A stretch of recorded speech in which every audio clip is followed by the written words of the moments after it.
Assalamualaikum warahmatullahi wabarakatuh. Perkenalkan, nama saya Andrew Geri Putra dari kelas 10 TKJ1, kelas standar industri di SMKN 1 Majalaya. Nah, di video kali ini saya akan membahas modul 2 tentang IP address dan subnetting.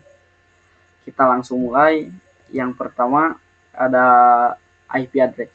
IP address adalah suatu pengalamatan pada jaringan yang terhubung ke internet.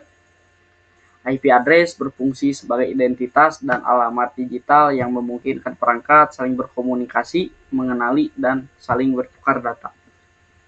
Kita lanjut ke yang kedua.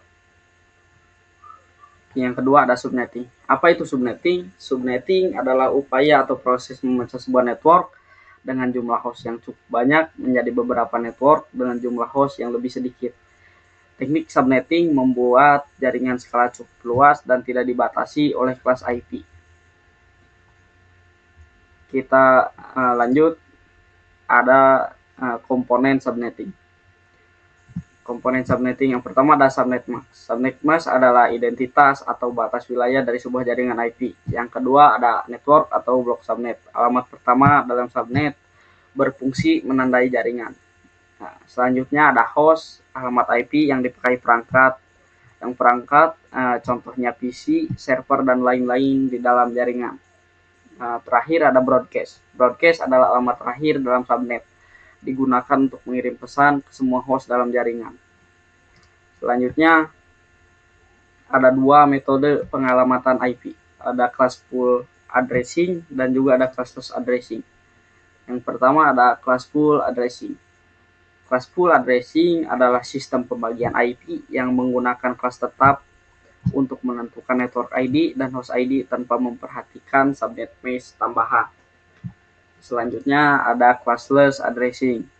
Apa itu classless addressing? Classless addressing adalah sistem yang tidak lagi terikat dalam kelas IP tertentu, melainkan menggunakan CIDR untuk menentukan network dan host dengan prefix. Contohnya /20, /26, dan lain-lain.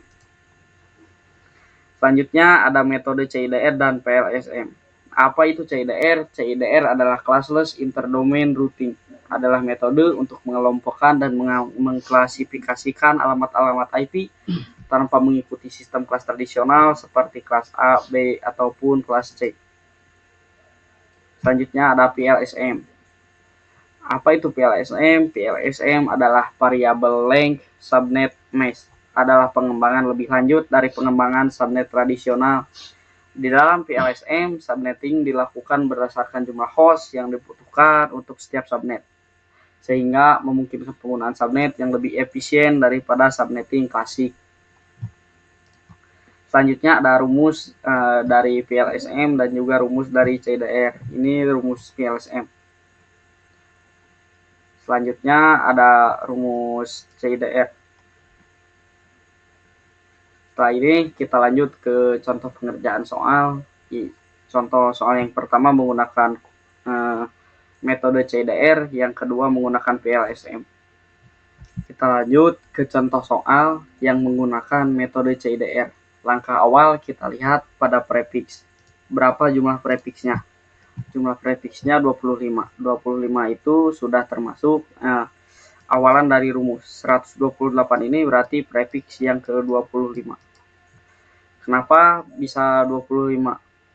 Jadi di bilangan biner IP address berjumlah 4 oktet. 4 oktet ini, satu oktetnya berjumlah 8 bit. Satu oktet seperti ini berjumlah 8 bit. Jika dijumlahkan dari oktet awal sampai akhir, berarti 32 bit. 32 bit. Nah, 32 bit. Nah, kenapa bisa berjumlah 25? Berarti oktet pertama sampai oktet ketiga dijumlahkan jadi 24. 24. Terus di oktet keempat kita ambil 1 bit. Jadi hasilnya 25. Kita ambil 1 bit jadi 25. 25. Hasil dari prefix 25 ini berarti sudah benar 128. Karena /25 ini termasuk kelas C, Berarti hasil akhirnya jadi 255.255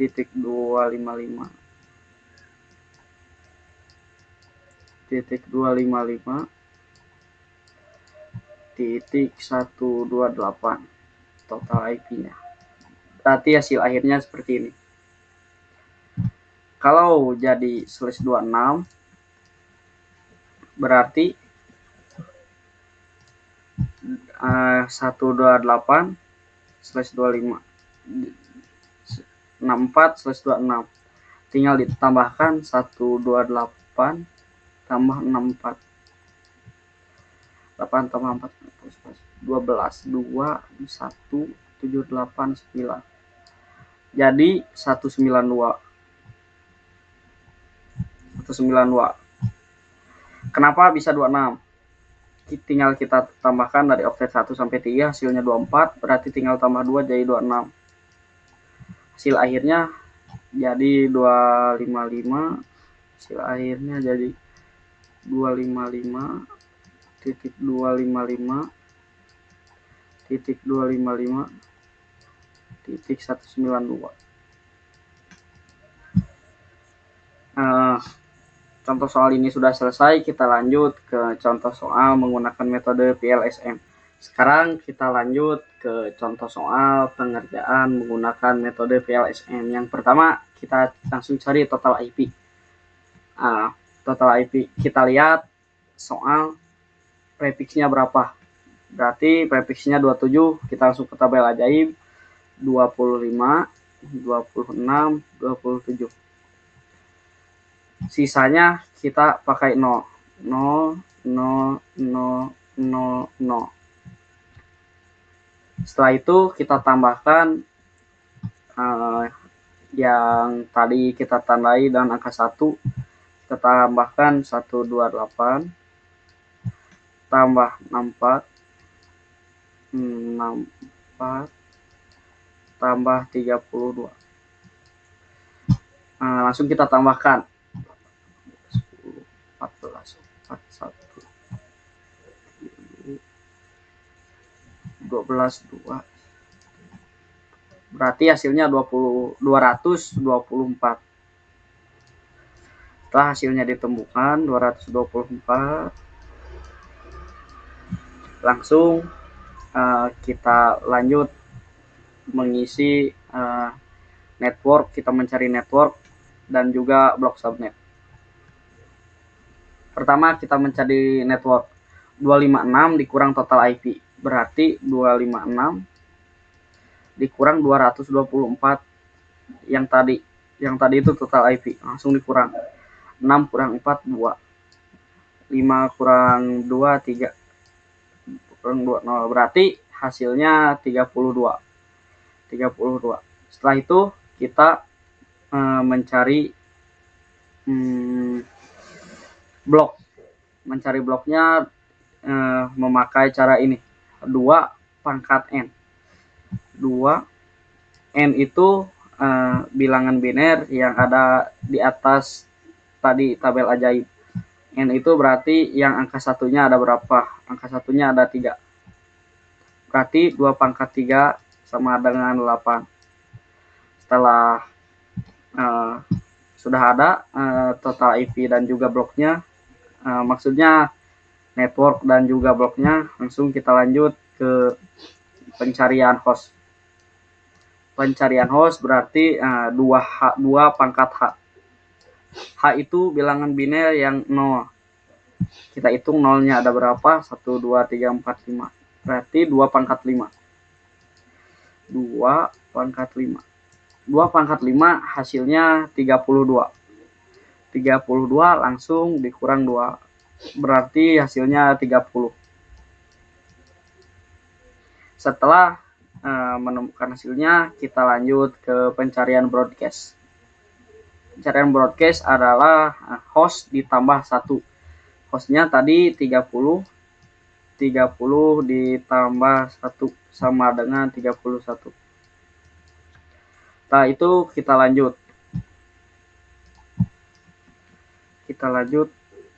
ke ada di network berapa IP di atas. Nah, Setelah itu kita harus buat tabel.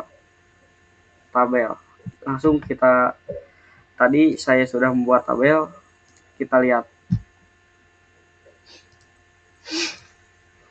Tadi itu bloknya 8, hostnya 30, broadcastnya 31. Network ini awalnya akan tetap 0. Setelah itu lanjutan blok keduanya 32. Kita terus cari kelipatan 32.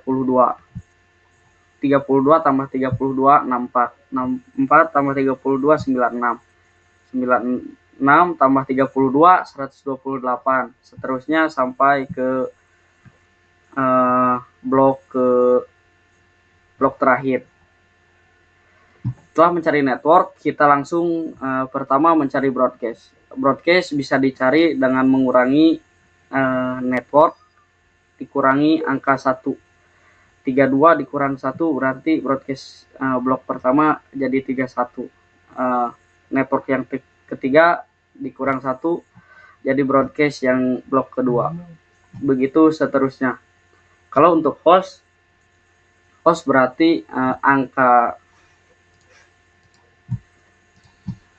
harus angka yang lebih dari network dan juga kurang dari broadcast. Yang pertama hostnya network pertama berarti 0, jadi host yang pertama 1, terus yang broadcast tidak boleh lebih berarti 30.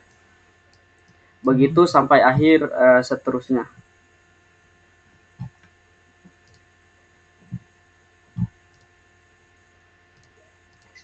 Soal tadi kita lihat ada di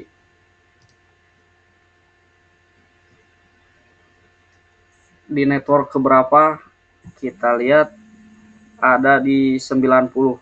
Di 90 kita lihat lagi di tabel ada di berapa, host berapa. Ada di host 3, berarti hasilnya ada di network yang ketiga. Sekarang kita akan mengerjakan soal 1 menggunakan metode PLSM. Pertama-tama kita mencari kita mencari total IP dulu.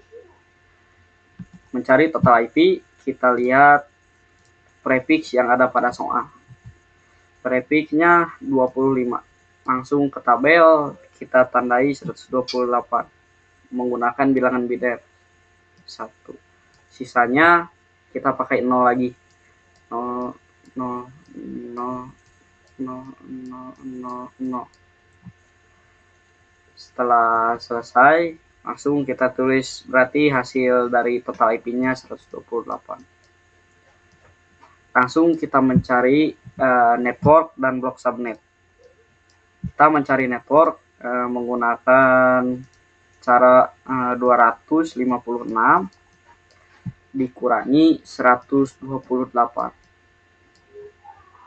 Dikurang 256 dikurang 128 adalah 128. Setelah dapat total IP networknya, langsung lanjut kita mencari blok subnet. Mencari blok subnet 2n sama dengan n, 2 pangkat n, berarti n tersebut adalah bilangan biner yang ada pada tabel ajaib. Bilangan binernya berarti 1. Satunya ada berapa? Satunya ada 1, berarti 2 pangkat 1 sama dengan 2. Setelah dapat network dan blok subnet, kita lanjut mencari host. Mencari host 2 pangkat H. H itu di bilangan di tabel ajaib bilangan binernya berarti 0. 0-nya ada berapa di tabel ajaib tersebut? Berarti 0-nya ada 1 2 3 4 5 6 7. Berarti 2 pangkat 7. Hasilnya 128. 128 dikurang 2 sama dengan 126. Hostnya berarti 126. Kita lanjut mencari broadcast. Mencari broadcast, host ditambah 1. hostnya 126 ditambah 1 jadi 127. Setelah semua komponen terkumpul, kita lanjut membuat tabel. Ada di network berapa IP di atas, langsung kita buat tabel. Bloknya ada 2, berarti kita membuat tabel 2 blok. N, terus host, terus broadcast. N ini berarti network, H berarti host, B berarti broadcast. Network langsung berawalan dari 0. Broadcastnya 127.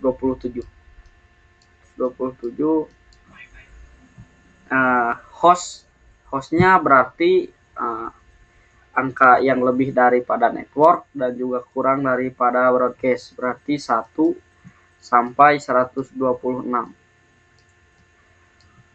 Lalu yang blok kedua berarti 128.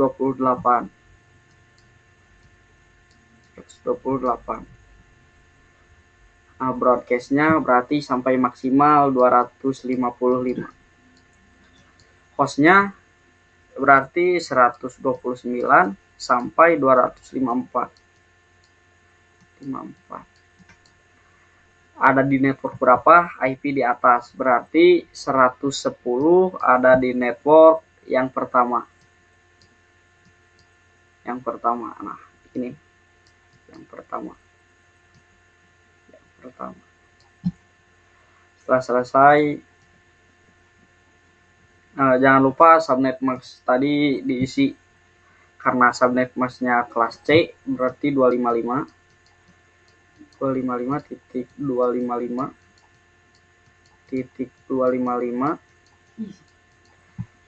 titik total IP-nya 128. Berarti sudah selesai. Kita langsung lanjut ke implementasi jaringannya. Sekarang kita akan mengimplementasikan 2 blok jaringan yang berbeda menggunakan router. Langsung kita tambahkan 4 PC, 2 switch,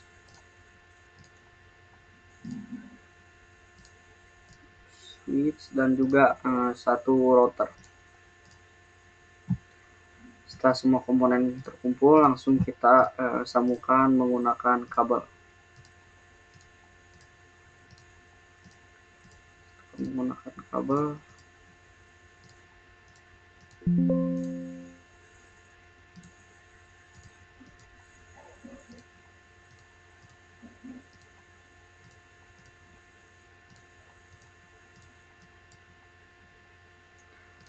Sebelum mulai ke 2 jaringan berbeda, kita coba menggunakan jaringan yang sama dan berbeda ke 2 PC dulu saja.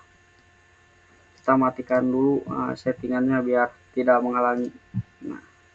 Langsung kita tambahkan IP. Kita menggunakan IP di blok yang pertama, titik 16, titik 12, titik 1, enter. Menggunakan subnet max 224.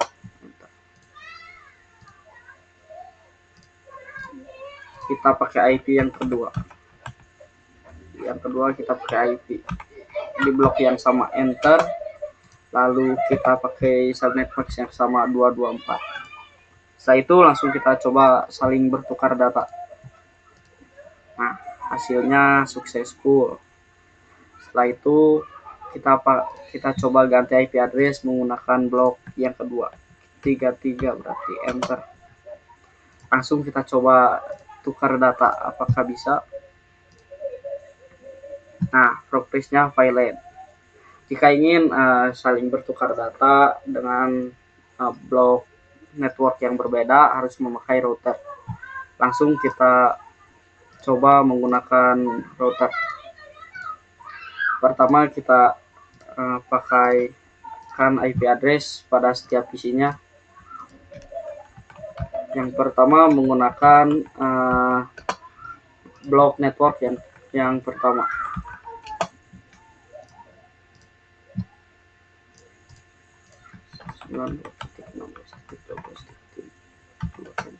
subnet max-nya sama 224. PC yang selanjutnya menggunakan blok network yang kedua, titik 33, berarti subnet max-nya tetap sama 224. Yang ini juga sama 92.16.34. Subnet max-nya sama 224. Setelah semua dikonfigurasikan, langsung kita lanjut ke option dulu, ke preference, langsung aktifkan always show port label, aktifkan. Kita keluar, langsung kita ke router, config gigabit ethernetnya kita aktifkan dua-duanya. Setelah itu kita percepat, langsung kita ke CLI. Ke CLI kita langsung interface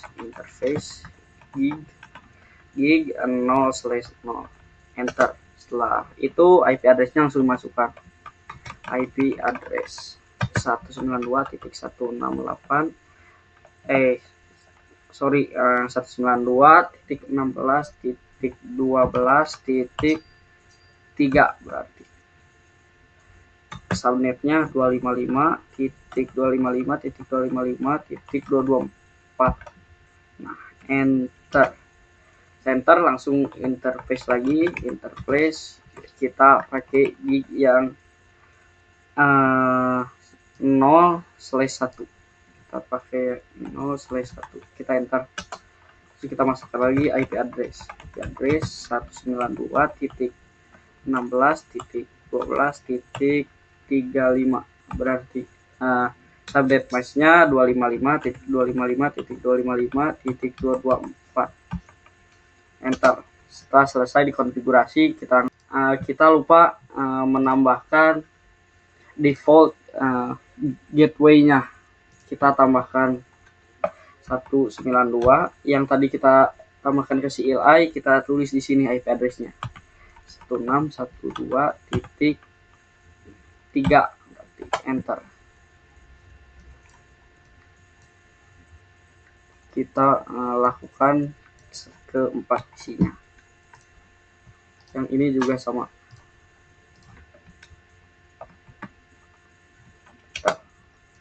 Nah, yang ini menggunakan yang blok yang kedua tadi 16.12 titik berarti 35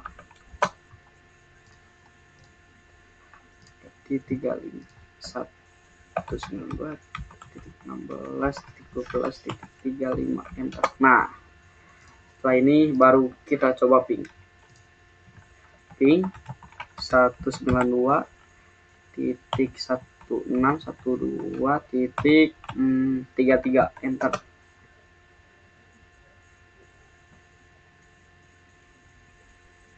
Nah, yang pertama pasti gagal, seterusnya berhasil. Receive 3 berarti jika reply from gini tulisannya berarti kita berhasil.